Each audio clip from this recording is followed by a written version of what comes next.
Un gran saludo, bienvenidos a este subpodcast El Rincón Jurídico. El día de hoy hablaremos del derecho laboral en México.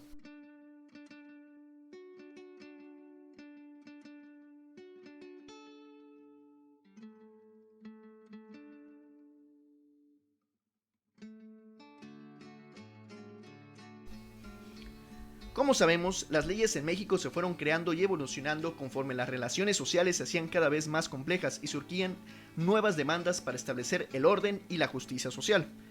El resultado del movimiento revolucionario de 1910 pues fue la creación de la Constitución Política, mandada a hacer por aquel presidente Venustiano Carranza en 1917, y que es reconocida como la primera en incluir derechos sociales y en incorporar preceptos laborales en su artículo 123.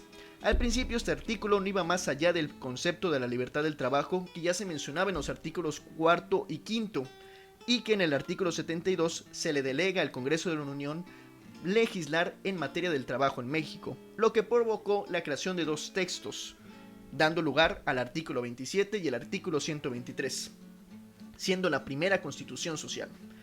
Recordemos de qué va el artículo 123. Pues este artículo ha sido reformado muchas veces y actualmente establece que toda persona tendrá derecho a un trabajo digno, que sea de utilidad social. Menciona que se proveerá la creación de empleos y la organización social. Su importancia radica en que se establecen múltiples disposiciones que le permiten a los trabajadores laborar bajo condiciones dignas. Pasaron muchos conflictos sobre lo patronales los siguientes años, por lo que la autoridad de la entidad federativa no se daba abasto para resolver los conflictos que surgían en las diferentes industrias en México. Esta fue la principal razón para la creación de una autoridad jurisdiccional capaz de intervenir y asistir a las partes para dar soluciones, la Junta Federal de Conciliación y Arbitraje, que fue creada el 17 de septiembre de 1927 por decreto del Ejecutivo Federal Plutarco Elías Calles. Posteriormente, el 28 de agosto de 1931 se promulgó en México la primera Ley Federal del Trabajo. Importantes antecedentes para su contenido fueron las leyes laborales del estado de Veracruz de 1918 y 1924 y las de Yucatán 1918 y 1926 para conciliar los intereses de las clases sociales del estado central. Seguidamente, los juristas en México fueron impulsando preceptos importantes para organizar el derecho del trabajo, por lo cual se pidió reformar artículos como el 13º para darle autoridad a foros laborales para la resolución de conflictos, lo que serían los primeros tribunales laborales. La Ley Federal del Trabajo de 1931 reguló prácticamente todos los aspectos principales del derecho laboral, los individuales, los colectivos, los administrativos y los procesales. Es la ley rectora del derecho laboral.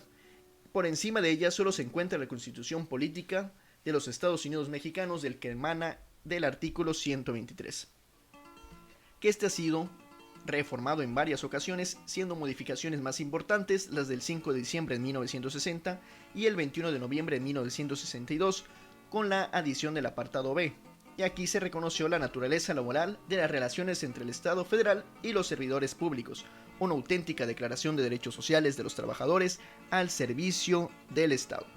También se modificó la fracción tercera del artículo 123 para aumentar la edad mínima para laborar de 12 a 14 años, porque el objetivo de esta ley y de todas las reformas era evitar algún tipo de explotación laboral por parte del patrón. Años más tarde, el 1 de abril de 1970, se publicó una nueva Ley Federal del Trabajo en el Diario Oficial de la Federación, sustituyendo a la de 1931. Las últimas reformas son del 1 de mayo del 2019. Ese día el presidente Andrés Manuel López Obrador publicó en el Diario Oficial de la Federación el decreto por el cual se reformaron, adicionaron y derogaron diversas disposiciones de esta ley federal en materia de transformación del sistema de impartición de justicia laboral, la creación de nuevas autoridades del trabajo, entre ellas los juzgados laborales, el Centro Federal de Conciliación y Registro Laboral y los centros de conciliación a nivel local. También la implementación de mecanismos que aseguren el ejercicio del derecho de libertad y asociación sindical y reconocimiento efectivo a la transparencia en la negociación colectiva y elección de sindicatos y dirigencias. En resumen, las nuevas medidas buscan proteger a los trabajadores, por eso hacen hincapié en cómo se establece un contrato y cómo se da su fin en las obligaciones patronales, en el nuevo sistema de justicia laboral en el que los trabajadores pueden ir por su cuenta a los centros de conciliación laboral, federal o local, para conciliar con sus patrones y que sean reconocidos sus derechos laborales. El reconocimiento de las trabajadoras del hogar como fuerza laboral con los mismos derechos que cualquier otro trabajador, cosa que no se había dado antes. Esta es una reforma procesal con normas regentes del derecho individual al trabajo y el derecho colectivo, donde se pretende garantizar la equidad de género, la democracia laboral y la consideración de los derechos de los trabajadores mexicanos. Chavales, espero que les haya gustado esta pequeña cápsula y que hayan aprendido un poquito en este recorrido del derecho laboral en México. Nos vemos, chao.